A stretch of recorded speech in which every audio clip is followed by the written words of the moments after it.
Dhaka medical college হাসপাতালের শিশু surgery বিভাগের বিভাগীয় প্রধান অধ্যাপক ডাক্তার কানিজ হাসিনার নেতৃত্বে যমজ শিশু রুহি ও জুহির জটিল অপারেশন অনুষ্ঠিত হতে যাচ্ছে 24শে জুন সকাল 8টায়। রিকশা চালক ওয়াহিদুর রহমানের শিশু সন্তান দুটির গ্রামের বাড়ি নীলফামারীর দক্ষিণ কাজিরহাটে।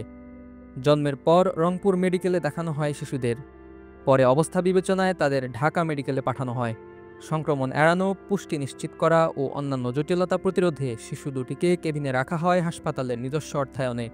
জন্ম থেকেই শরীরের কিছু অংশ সংযুক্ত রুহি ও জুহির শারীরিক অবস্থা জটিল হলেও গত 5 মাসের নিবিড় প্রস্তুতি আর চিকিৎসকদের নিরলস পরিশ্রমের পর কাল সেই কাঙ্ক্ষিত দিন। হ্যাঁ, কালকে যে আমরা অপারেশনের জন্য, এটা তো একটা মাল্টিডিসিপ্লিনারি অপারেশন হবে, team neurosurgeon, plastic surgery, anaesthesia সবাই মিলে মোটামুটি অপারেশন থিয়েটারের স্টাফ এবং সমস্ত ডাক্তার মিলে প্রায় 60-70 জনের মতো আমাদের টিমে ওখানে থাকবে। এই বাচ্চার অপারেশন জনিত যতটুকু খরচ সবটাই কিন্তু আমরা এখান থেকেই বিয়ার করব।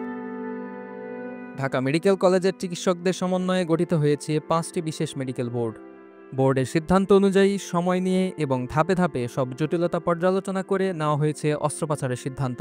এই জটিল অপারেশনে অংশ নিচ্ছেন শিশু সার্জারি, নিউরোলজি, প্লাস্টিক সার্জারি ও অর্থোপেডিক সহ সংশ্লিষ্ট অন্যান্য বিভাগের অভিজ্ঞ চিকিৎসকেরা। সার্জারিতে কাজ করবেন প্রায় 65 জনের একটি মেডিকেল টিম। রুহি ও জুহির বাবা মার চোখে এখন স্বপ্ন একটাই, তাদের সন্তানেরা আলাদা শরীরে হলেও সুস্থভাবে একসঙ্গে বেড়ে উঠুক, হাসুক, খেলুক। ভাই সবকিছু আল্লাহর ইচ্ছে। আল্লাহ ওদেরকে যদি জীবিত রাখবো, ভালোভাবে রাখবো। আমরা তো চেষ্টা করতেছি প্রায় 6-7 মাস থেকে হাসপাতালে।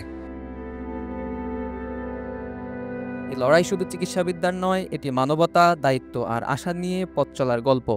আল্লাহ তাআলা দিছে, মানুষের তো ওখানে কিছু হাত নাই, যেটা আল্লাহ তাআলার দান। আমি অনেক খুশি হয়েছি।